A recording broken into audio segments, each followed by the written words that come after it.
ఇవాళ మీరు ఆలోచన చేయండి. జగన్ అయినా, బాబు గారైనా, పవన్ కళ్యాణ్ అయినా మోడీని ఎదిరించి నిలబడే శక్తి వాళ్ళకు ఉన్నదా? మరి వాళ్ళకు లేనప్పుడు ప్రశ్నించే గొంతుగా షర్మిలమ్మ ఈ రాష్ట్రంలో కాంగ్రెస్ పార్టీకి అండగా నిలబడి మిమ్మల్ని అందరినీ మీ కష్టాలలో తోడుగా ఉండాలని వచ్చినప్పుడు ఆశీర్వదించాల్సిన అవసరం ఉందా లేదా మీరు ఆలోచన చెయ్యండి. ఇవాళ పాలించే నాయకులు కాదు, ప్రశ్నించే గొంతు కావాలి.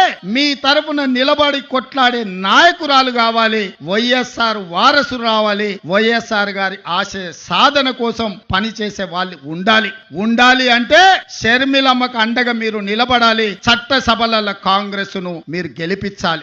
నేను ఎక్కువ అడగడం లేదు. 25 ఎమ్మెల్యేలు 5 ఎంపీలు ఇవ్వండి. మీ విశాఖ ఉక్కు ఒక ఇంచు కదలకుండా కొట్లాడుతుంది. నిటారుగా నిలబడి ఎవరినైనా చొక్కబట్టి మీ హక్కుల కోసం షర్మిలమ్మ ప్రశ్నిస్తుంది. మీ నిధులు మీకు తీసుకొస్తుంది. మీ సంక్షేమం మీ ఇంటికి నడుచుకుంటూ వస్తుంది. చట్ట సభలల్లా మీరు అవకాశం ఇవ్వండి. 25 ఎమ్మెల్యేలు 5 ఎంపీలు షర్మిలమ్మకు ఇవ్వండి. ఎట్లా మీ సమస్యలు పరిష్కారం కావు, ఎట్లా మీ రాజధాని నిర్మాణం కాదు, ఎట్లా పోలవరం పూర్తి కాదు, ఎట్లా ఎవడన్నా వచ్చి విశాఖ ఉక్కును ఎట్లా కొల్లగొడతారో షర్మిలమ్మ చూసుకుంటది, కంచేసి కాపాడుకుంటది అని చెప్పి నేను సంపూర్ణంగా విశ్వసిస్తున్నా. ఇవాళ నిజమైన వైఎస్ఆర్ అభిమానులకు, కాంగ్రెస్ పార్టీ కార్యకర్తలకు, ఆంధ్రప్రదేశ్ లో అనాథగా ఆలోచన చేస్తున్న ఇక్కడ యువకులకు ఈ రోజు నిర్ణయం తీసుకోవాలి. మీరు అనుకోవచ్చు రెండు వైపులా ఉద్దండులాగా ఉన్నారు, మనతోని ఏడైతుందని. నేను ఒక్క మాట గుర్తు చేయదలుచుకున్నా. తెలంగాణలో కూడా గట్లే ఉండే. ఓ పక్కన మోడీ, ఇంకో పక్కన కేడీ. ఉప ఎన్నికలలో 3200 ఓట్లు వచ్చినాయి మాకు.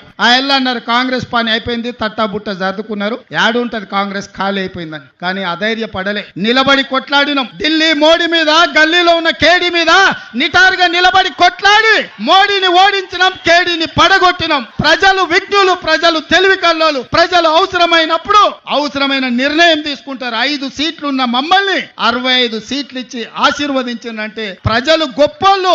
ఇవాళ ఇక్కడ కాంగ్రెస్ లేదు అని అనుకుంటుండొచ్చు, కానీ ఈ సభను చూసిన తర్వాత నాకు సంపూర్ణమైన విశ్వాసం వచ్చింది. మా షర్మిలమ్మ ఆంధ్రప్రదేశ్ కు ముఖ్యమంత్రి అయి తీరుతుంది. మీకు సంక్షేమ రాజ్యాన్ని, అభివృద్ధి రాష్ట్రాన్ని అందిస్తుంది. నేను తోడుగా ఉంటా. మీ పక్కనే ఉన్న ముఖ్యమంత్రిని, పార్టీ అధ్యక్షుని షర్మిలమ్మకు అండగా నిలబడతా. ఏం కావాలన్నా, ఏ రాత్రైనా, ఏ పగలైనా, ఏ సందర్భం వచ్చినా, ఏ కష్టం వచ్చినా నేను అండగా నిలబడతా. మీరు షర్మిలమ్మ నాయకత్వాన్ని బలపరచండి, షర్మిలమ్మ నాయకత్వాన్ని గెలిపించండి. షర్మిలమ్మ ఆంధ్రప్రదేశ్ ముఖ్యమంత్రుల కూర్చునే వరకు తోడుగా నిలబడతా. నేను రెడీగా ఉన్నా తోడుగా ఉండడానికి. మీరు సిద్ధమా? మీరు సిద్ధమా? సై సై సై సై సై సై అనే వాళ్ళందరూ చేయి పైకెత్తండి. జై కాంగ్రెస్, జై జై కాంగ్రెస్. ధన్యవాదాలు మిత్రులారా.